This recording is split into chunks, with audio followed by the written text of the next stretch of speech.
मित्रांनो नमस्कार. काल संध्याकाळी वेळ भेटला नाही. मतदान होतं. मतदानामध्ये वेळ गेला. त्यामुळे व्हिडिओ बनवू शकला नाही. आपण वाट बघितली असेल. त्यामुळं क्षमस्व.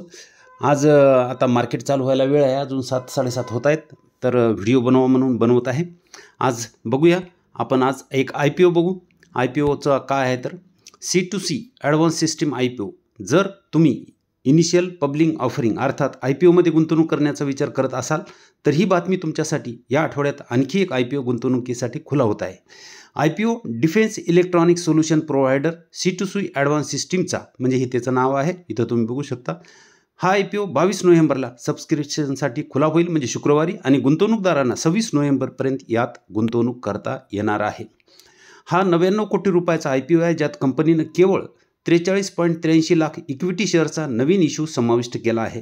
कंपनीच्या IPOचा अर्धा भाग क्वालिफाईड इन्स्टिट्यूशनल इन्व्हेस्टरसाठी, 35% किरकोळ गुंतवणूकदारासाठी आणि उर्वरित 15% नॉन इन्स्टिट्यूशनल इन्व्हेस्टरसाठी राखीव ठेवण्यात आला आहे. कंपनीचे ग्रे मार्केटमध्ये आधीच 220 रुपयाच्या प्रीमियमवर उपलब्ध आहेत जे की 98% जवळपास आहेत. Company processor power, radio frequency RF, radar आणि मायक्रोवेव्ह एम्बेडेड सॉफ्टवेअर आणि फर्मवेअर सह स्ट्रॅटेजिक डिफेन्स सोल्युशनच्या संपूर्ण स्पेक्ट्रमसाठी डिझाईन प्रदान करते. आणि केवळ लिस्टेड कंपनी कोणती आहे तर पारस डिफेन्स ही फक्त लिस्टेड कंपनी आहे आणि तिच्याशी ह्या कंपनीची स्पर्धा आहे.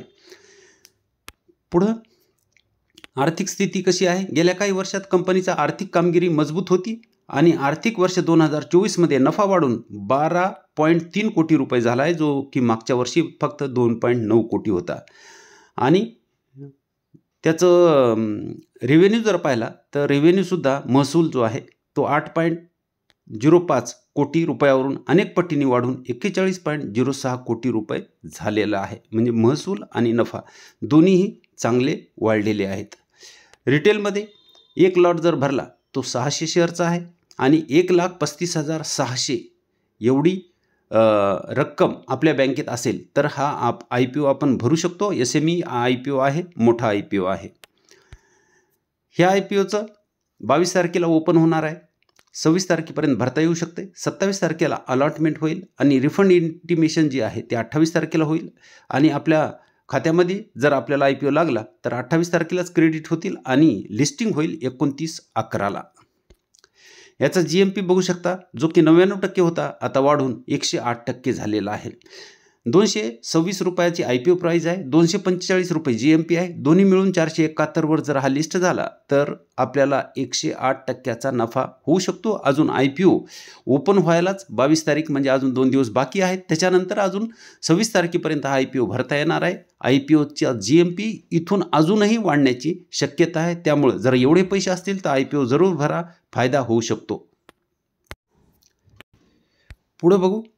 बोनस शेअरसाठी इझी ट्रिप प्लॅनरने रेकॉर्ड तारीख निश्चित केली आहे. म्हणजे इज माय ट्रिप जो आहे त्याच्यावर बोनस शेअर ते देणार आहेत आणि त्याची तारीख त्यांनी निश्चित केलेली आहे. इझी ट्रिप प्लॅनर आपल्या भागधारकांना बोनस शेअर देणार आहे. या बोनस शेअरची रेकॉर्ड तारीख कंपनीने जाहीर केली आहे. कंपनी बोनस इश्यू आपल्या भागधारकांना एकास एक म्हणजे आपल्याकडे एक शेअर असेल तर एक शेअर मोफत कंपनी देणार आहे. याचा अर्थ असा की कंपनी तिच्या भागधारकांना प्रत्येकी एक शेअर मागे एक विनामूल्य शेअर जारी करणार आहे. इझी ट्रिप प्लॅनरने जाहीर केली की गुरुवारी 28 नोव्हेंबर 2024 रोजी बोनस रेकॉर्ड तारीख असेल. म्हणजे 28 तारखेच्या अगोदर जर तुमच्याकडे इझी ट्रिपचे शेअर असतील तर तुम्हाला तो बोनस मिळू शकतो. कंपनीने स्टॉक एक्सचेंज फायलिंगमध्ये म्हटले आहे की बोनस शेअर देण्यासाठी भागधारकांची मान्यता मिळाली आहे आणि या तारखेला शेअर मिळणार आहेत. एकास एक या प्रमाणात बोनस जाहीर करण्याची घोषणा त्यांनी केली आहे. आणि केवळ तेच गुंतवणूकदार बोनस शेअर्ससाठी पात्र असतील जे X डेट पूर्वी शेअर्स खरेदी करतात. म्हणजे जी तारीख त्यांनी सांगितली आहे त्या तारखेच्या एक दिवस अगोदर जर आपण शेअर खरेदी केला असेल तरच आपल्याला तो बोनस मिळणार आहे. बोनस शेअर कंपनीकडून तिच्या विद्यमान भागधारकांना मोफत दिले जातात. हे साधारणपणे कंपनीची प्रति शेअर कमाई वाढवण्यासाठी, भांडवली आधार वाढवण्यासाठी आणि मुक्त राखीव रक्कम कमी करण्यासाठी दिले जाते. हे शेअर भागधारकांना कोणत्याही अतिरिक्त किमतीशिवाय जारी केले जातात आणि म्हणूनच त्यांना विनामूल्य शेअर देखील म्हणतात. आता एक चार्ट दाखवतो मी तुम्हाला एशियन पेंटचा. 30% पडलेला आहे त्याच्या टॉपपासून. इथून एशियन पेंट हा 30% खाली पडलेला आहे, कारण ह्याचे रिझल्ट खराब आले आहेत. आणि एशियन पेंटचे म्हणतात की बाबा ही मोठी कंपनी आहे आणि ही कमी पडते. मला हे सांगायचं आहे की ज्याचे रिझल्ट खराब येणार आहेत किंवा जेव्हा मार्केट पडतं आहे तेव्हा ज्याचा मार्केट कॅप कमी आहे, छोट्या कंपन्या आहेत त्याही पडतात आणि ज्या मोठ्या कंपन्या आहेत त्याही पडतात. त्यामुळं फक्त हे म्हणायला आहे जर त्याचा रिझल्टच खराब आला असतील तर कोणतीही कंपनी टिकणार नाही. ह्याच्यासाठी मी तुम्हाला हे दाखवत आहे की एशियन पेंट जी की पडत नाही म्हणतात की मार्केट पडलं तरी पडत नाही, ती 30% पडलेली आहे. आणि बघू शकता 2021 पासून तर आतापर्यंत ह्या कंपनीनं काहीही रिटर्न बनवून दिलेले नाहीत. म्हणजे एकतर ही रिटर्न कमी बनवते, म्हणजे हिच्यामध्ये पैसा जर गुंतवला तर आपले रिटर्न कमी बनतात.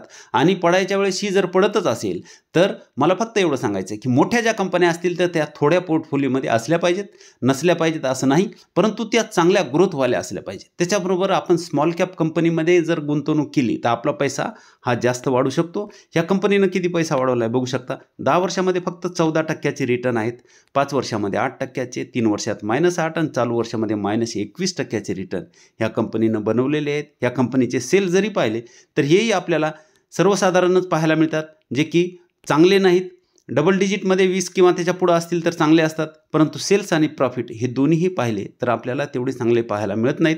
त्यामुळं इथं गुंतवणूकदाराला ह्या कंपनीनं तसा पैसा बनवून दिला आहे. सहसा आपण ही कंपनी चर्चाच करत नाहीत, अशा कंपन्या आपण घेत नाही ज्याचे स्टॉक प्राईस CAGR 26 किंवा त्याच्या पुढं आहेत, अशाच कंपन्या आपण चर्चा करत असतो. ही कंपनी आपण चर्चा करत नाही, फक्त सांगायसाठी एवढ्यासाठी घेतलेली आहे की मार्केट जेव्हा पडेल किंवा रिझल्ट जेव्हा खराब येतील तेव्हा मोठ्या कंपन्यासुद्धा पडतात. आज आपण चर्चा करणार आहोत वारी एनर्जी. 2902 वर ही कंपनी ट्रेड करत आहे. नवीन लिस्ट झालेली कंपनी आहे आणि 6.83% ही परवाच्या दिवशी पडलेली आहे. मार्केट कॅप 83,000 करोडचा आहे. 83,364 करोडचं मार्केट कॅप बघू शकता. 84चा PE आहे. ROCE जर पाहिला तर 43.6, ROE पाहिला तर 33.4, फेस व्हॅल्यू 10ची, 100ची प्रॉफिट ग्रोथ आणि 64.3ची प्रोमोटर होल्डिंग आहे. नवीन लिस्ट झाले असल्यामुळे एकच आपल्याला क्वार्टर इथं पाहायला मिळते आणि मिडियन पीच्या जवळ कंपनी ट्रेड करत असलेली दिसत आहे. पुढे जर पाहिलं तर हिचे सेल्स बघू शकता. मार्च 2020 पासूनचे सेल्स आहेत 1996 करोडचे सेल्स 11,398 करोडपर्यंत गेलेत. नेट प्रॉफिटही 39 करोडचं 1274 करोडपर्यंत आले तर आहे. त्यामुळे सेल्स आणि प्रॉफिट इथं बघू शकता. मागच्या एशियन पेंटचे सेल्स प्रॉफिट आपण पाहिले आणि हिचे सेल्स प्रॉफिट बघा. प्रॉफिट तर 3 वर्षाचं ट्रिपल डिजिट आहे, चालू वर्षामध्ये ट्रिपल डिजिट आहे. सेल्स बघू शकता 80%ची 3 वर्षात आणि चालू वर्षामध्ये 69%ची. त्यामुळं असं जर असेल तर इथं पैसा निश्चित बनतो. त्यामुळं अशा कंपनीत आपण जर गुंतवणूक केली तर आपल्यालाही भविष्यामध्ये चांगला पैसा अशा कंपन्या बनवून देऊ शकतात. रिझर्व बघू शकता 4,583 करोडचं रिझर्व आहे आणि कर्ज 985 करोडचं आहे. त्यामुळे कर्जसुद्धा कंपनीवर जास्त नाही. इथं बघू शकता नवीन लिस्ट झालेली कंपनी आहे. जास्त कॅन्डल काही बनल्या नाही. वन डेचा चार्ट असूनही एवढ्याच कॅन्डल आहेत बघू शकता.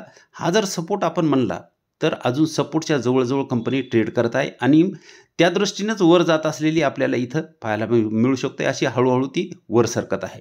2901 वर कंपनी आहे. जर कुणाला ही कंपनी आवडत असेल तर पहिला हप्ता ह्या कंपनीचा इथं लावायला हरकत नाही. ब्रेकडाऊन झालं तर आपण दुसरा, त्याच्यानंतर तिसरा असा खाली लावू शकतो. कंपनी चांगली आहे, चांगला पैसाही बनवून देऊ शकते. इथं आधार हाऊसिंग फायनान्सचे रिझल्ट मी तुम्हाला दाखवतोय. इथं गेल्या वर्षीचे रेव्हेन्यू जे आहे 629 करोडचे होते ते 764 करोडपर्यंत आलेत, 22%ची वाढ आहे. आणि प्रॉफिटमध्ये 197 करोड होते ते 228 करोड झालेत, 15%ची वाढ आहे. आणि सध्या ही कंपनी आपल्याला गुंतवणुकीची संधी देत आहे. रिझल्ट चांगले आलेले आहेत. 424 वर कंपनी ट्रेड करत आहे. आज 0.44% ही परवा वाढलेली आहे. हाऊसिंग फायनान्समध्ये काम करणारी ही कंपनी आहे. हिचं मार्केट कॅप पाहिलं तर 18,000 करोडचा आहे. PE जर पाहिला तर 21.9, जवळपास 22चा. ROCE 11.4, ROE 18.4, फेस व्हॅल्यू 10ची, 33ची प्रॉफिट ग्रोथ आणि 75.9ची प्रमोटर होल्डिंग आहे. ही बघू शकता नवीन ही पण लिस्ट झालेली आहे, पण थोडा 1 वर्ष झालं या कंपनीला. इथं बघू शकता 4 क्वार्टर आलेले आहेत, पण प्रॉफिट ह्या कंपनीचं वाढलेलं पाहायला मिळू शकते, कारण EPS ह्या कंपनीचे वाढलेले आहेत. मिडियन पीच्या खाली कंपनी ट्रेड करते, त्यामुळे गुंतवणुकीची संधी आहे. रेव्हेन्यू बघू शकता 1266 करोडचे रेव्हेन्यू आहेत मार्च 19ला. 2,842 झालेले आहेत. नेट प्रॉफिट 162 करोडचं 834 करोडपर्यंत कंपनी घेऊन आलेली आहे. त्यामुळे सेल्स आणि प्रॉफिट चांगले पाहायला मिळत आहेत आणि इथंही आपल्याला ही कंपनी चांगला पैसा बनवून देईल. प्रॉफिट बघू शकता 5 वर्षाचे 34, 3 वर्षाचं 30 आणि चालू वर्षामध्ये 33. म्हणजे एकदम मस्त प्रॉफिट या कंपनीचे असलेले पाहायला मिळतात.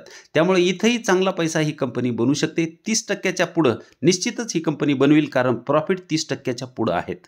तर 35-40च्या आसपास ही कंपनी आपला पैसा बनवू शकते 35-40% CAGRनं. तर तोही चांगला पैसा बनेल, कारण 40%चा CAGRनं जर बनत असेल तर 1 लाखाचे 10 वर्षात 50 लाख होतात. म्हणजे 50 पट पैसा ही कंपनी बनवू शकते. रिझर्व बघू शकता 5,442 करोडचं रिझर्व आहे आणि फायनान्स कंपनी असल्यामुळे कर्ज जास्त आहे. 14,609 करोडचं कर्ज आहे. चार्ज जर बघितला तर वरून किती पडलेली आहे, 18,000 करोड मार्केट कॅप असलेली ही कंपनी वरून फक्त 17% पडली. आणि आपण एशियन पेंट पाहिली जिचं की 2 लाखाच्या पुढं मार्केट कॅप आहे, ती कंपनी 30%च्या वर पडलेली आहे. ही छोटी कंपनी असून सुद्धा तेवढी पडली नाही आणि ती मोठी कंपनी असून सुद्धा जास्त पडली. जर रिझल्टच खराब येत असेल तर मोठी कंपनी टिकत नाही, एवढंच यावरून दिसून येतंय. वरून आपल्याला फक्त 17.87% डिस्काउंट आहे, म्हणजे 17-18% डिस्काउंट आहे. 423 वर कंपनी ट्रेड करत आहे, सपोर्टच्या जवळ मिळत आहे. तर ही कंपनी जर घेतली तर आपला फायदा होऊ शकतो असं चार्टवरून दिसत आहे, कारण इथूनही कंपनीला वर जाणं आहे, कारण रिझल्ट चांगले आलेले आहेत. मित्रांनो, ह्या कंपन्या दोन्हीही चांगल्या आहेत, पोर्टफोलिओमध्ये ठेवण्यासारख्या आहेत. अभ्यास करा या कंपन्यावर, कारण व्हिडिओ फक्त अभ्यास म्हणून बनवला आहे, कोणताही कॉल किंवा टिप्स नाही. दोन्ही कंपन्या चांगल्या वाटत असतील तर खरेदी विक्रीचा निर्णय तुम्ही घेऊ शकता. व्हिडिओ जर चांगला वाटला तर लाईक करा, शेअर करा व चॅनलवर नवीन असाल तर सबस्क्राईब करायला विसरू नका. धन्यवाद.